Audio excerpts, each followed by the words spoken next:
Un saludo cordial. Mi nombre es Gabriela Ticona Chambi y soy estudiante de primer año de la especialidad de Educación Inicial en Familia Comunitaria en la Escuela Superior de Formación de Maestros Ángel Mendoza Justiniano. El día de hoy voy a socializar respecto a las escuelas de Cristo, las escuelas ambulantes y las escuelas indigenales, que son parte de la evolución de la educación en Bolivia. Para ello hablaremos en primera instancia de las escuelas de Cristo, y aquí es necesario mencionar a un personaje importante que es Fray José Antonio Zampa. Este personaje fue un sacerdote franciscano de origen italiano que llegó a Bolivia en 1894. 2 años después se graduó en la capital del país como sacerdote y estuvo trabajando tanto en el Chaco y 2 años después estuvo trabajando también en lo que es la Argentina. En este periodo de tiempo se impregnó de lo que es la encíclica de León XIII, que era la encíclica Rerum Novarum, siendo el primer documento que tenía esta orientación socialista en la Iglesia Católica, ¿no? Y que llamó bastante la atención a Zampa, ya que nos proponía que las clases sociales no debían, de hecho, pelear entre sí, y también proponía el hecho de que se debía tener en cuenta a las distintas clases trabajadoras. A razón de esto, ¿no? El pensamiento de Zampa se vio impregnado en esto y mostró una opción preferencial por las personas pobres.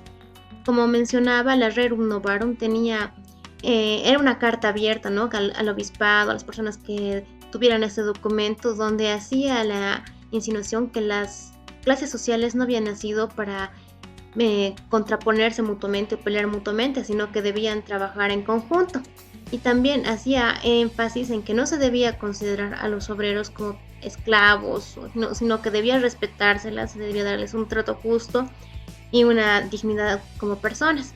Entonces, esta encíclica, ¿no? Tuvo un papel bastante importante en lo que es el pensamiento de Zampa y ha impulsado posteriormente a sus acciones concretas, ¿no? Por ejemplo, como veremos, cuando Zampa regresó a lo que es Bolivia y ya se encontró en Potosí, lo primero que hizo fue hacer la creación de este círculo católico obrero denominado San José, y tenía en su estructura, ¿no? como círculo católico 51 postulados o 51 principios que iban destinados a estas acciones que iban en pro de las personas que tenían menos recursos. Entonces, priorizando estas acciones concretas, se ha hecho la creación de bibliotecas, de sanatorios, de lugares de acogida, ¿no? Entonces se han hecho una serie de esfuerzos pues para que las personas estuvieran en una mejor situación. A raíz de eso también, ¿no? Se ha hecho la creación de un periódico denominado La Propaganda, donde se repartía la información de lo que se estaba realizando con ese trabajo con lo que era Zampa. Y en este periódico, que en un titular denominado La Botica Boliviana, que ha salido con 200 ejemplares, las personas mismas que estaban en ese trabajo se cuestionaron ¿a quiénes estamos repartiendo el periódico? Y pues las personas a las que se repartieran los mismos indígenas, y estas personas se encontraban en un estado de completo analfabetismo. Entonces era ilógico que las personas que recibieran el periódico pues no supieran leer. A razón de esto, Zampa da esta célebre frase que es: si no saben leer, les enseñaremos. Entonces este era el inicio, ¿no? de lo que era su idea creadora de las escuelas de Cristo.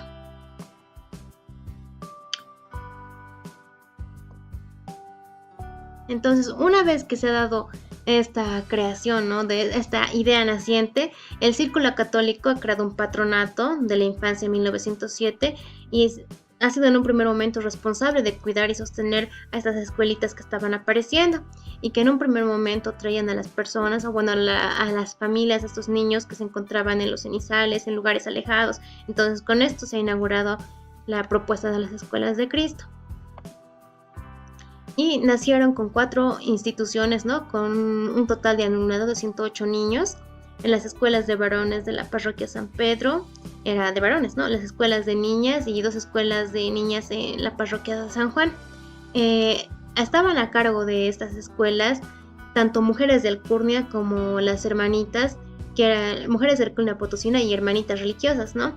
Entonces ellas se encargaban de administrar el lugar y, como mencionaba, se alojaron en lugares alejados a la ciudad donde los maestros o las instituciones estatales no habían tenido ingreso y por tanto los mismos maestros no habían querido acudir porque no tenían infraestructura, no tenían material escolar. Entonces, respondiendo a estas necesidades, se han creado estas escuelitas. En 1913, ¿no?, nos menciona algo importante, que el presidente Ismael Montes había sido homenajeado por, pues, las escuelas, por la diócesis franciscana, ¿no? Y entonces en este evento Zampa había sido invitado para dar algunas palabras y ahí Zampa había hecho una crítica a la situación en la que vivían las personas indígenas, pero esto ha suscitado que Zampa sea expulsado y, bueno, sea exiliado. Pero para 1927, ¿no?, en ese tiempo ya había fundado lo que eran 58 escuelas de educación indígena en la diócesis de Potosí. En 1930 nos dice que Zampa ha recibido un reconocimiento honorario por todo ese trabajo que había realizado a nivel pedagógico. Y en 1953 las escuelas de Cristo han entregado al Ministerio de Asuntos Campesinos la administración de estos núcleos que habían recibido estos territorios. Aunque Zampa fallece ya lamentablemente en 1935 a la edad de 62 años. Pero las escuelas de Cristo, ¿no?, 20 años después del fallecimiento de Zampa, en 1965, han tenido una educación secundaria rural a través de colegios técnicos humanísticos. Y el propósito de esta educación secundaria era que los estudiantes, ¿no?, que salieran bachilleres de estas instituciones pudieran tener un trabajo productivo, algún tipo de emprendimiento, entonces de esa manera poder sostenerse, ¿no? Ya en 2007, este trabajo que ha realizado Zampa ha recibido el honor de tener la medalla a su escudo, ¿no?, denominada bandera boliviana, pues en homenaje a todo el trabajo que habían realizado como una primera obra de impulsar las escuelas para el indígena. A continuación vamos a abordar lo que son las escuelas ambulantes. En el año 1905, el ministro de ese entonces, el ministro de Instrucción, era Juan Misael Saracho, y ese se encontraba dentro del gobierno de Ismael Montes. Este ministro de Instrucción lo que hizo fue fundar las primeras escuelas indigenales que recibieron el nombre de escuelas ambulantes. Y recibieron este nombre porque un mismo maestro tenía que desempeñar sus labores en una comunidad como en otra, y estas comunidades se encontraban bastante separadas en cuanto a distancia, ¿no? Incluso hacen la alusión de que eran de 5 a 6 kilómetros de distancia lo que se trasladaban, entonces por esto tenían este denominativo. Ahora, ¿cuál era el objetivo de estas escuelas? Bueno, en realidad eran dos objetivos principales bajo los que se guiaba la educación desde entonces, y uno de ellos era el alfabeto, ¿no?, que se alfabetizara, y por el otro lado que se enseñara un poco de lo que es la doctrina católica. Con todo y todo, ¿no?, era significativo que Bolivia hubiera sido el primer país latinoamericano que había abierto sus puertas, pues había abierto las puertas para que existieran estas escuelas para indios. Y de hecho no era una labor denigrante ni nada por el estilo en ese entonces. Incluso hace mención que los maestros rurales de ese entonces que fueron a cumplir esa labor recibían un monto extra de salario si lograban alfabetizar a un alumno y si lograban, pues, enseñar la doctrina católica, ¿no? Entonces, esta era la finalidad de estas escuelas, y los maestros que iban a ellas entonces eran maestros seleccionados, eran maestros jóvenes, y se pretendía, ¿no?, hacer esta labor educativa. Sin embargo, a pesar de todo, seguía siendo lo que era una escuela pasiva, era una escuela de simple alfabetización, y pues no se puede exigir más por las concepciones teóricas de aquella época. Ahora, aquí algo importante que nos hace mención es el paralelismo que existe entre lo que es México y lo que es Bolivia, porque si recordamos, la Revolución Mexicana del pueblo azteca tuvo bastante énfasis, ¿no?, la población indígena en esta revolución.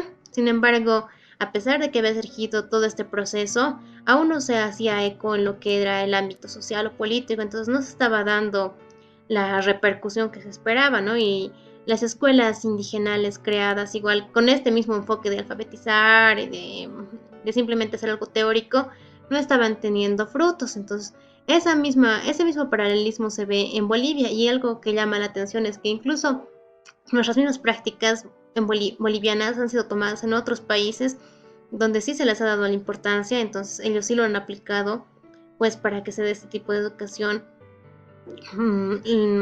posteriormente, que iba a ser liberadora, pero que en ese momento iba a ser simplemente de alfabetización. Ahora nos dice que en 1910 se fundó en La Paz, en la ciudad de Sopocachi, una escuela normal para indígenas, y que tenía esos problemas que había tenido la educación mexicana, porque solo se había trasplantado lo que es la educación urbana pues a las áreas rurales, y en Sopocachi pues era un lugar céntrico, era un lugar más urbano. Entonces lo que cuenta el doctor Guzmán, que era un doctor que estaba supervisando, ¿no?, cómo estaba funcionando esta dinámica educativa, era que las personas indígenas ni siquiera se habituaban a vivir en este tipo de ambiente en el que no tenían que respetar el comedor, en el que tenían que dormir en catres. De hecho, las personas indígenas, comenta, se bajaban del catre y dormían en el suelo porque lo encontraban más cómodo. Entonces esto había sido un fracaso porque habían tratado de trasplantar la educación indígena pues fuera del ambiente del indígena. Entonces lo que nos dice es que la escuela del indio no podía funcionar fuera de su ambiente natural.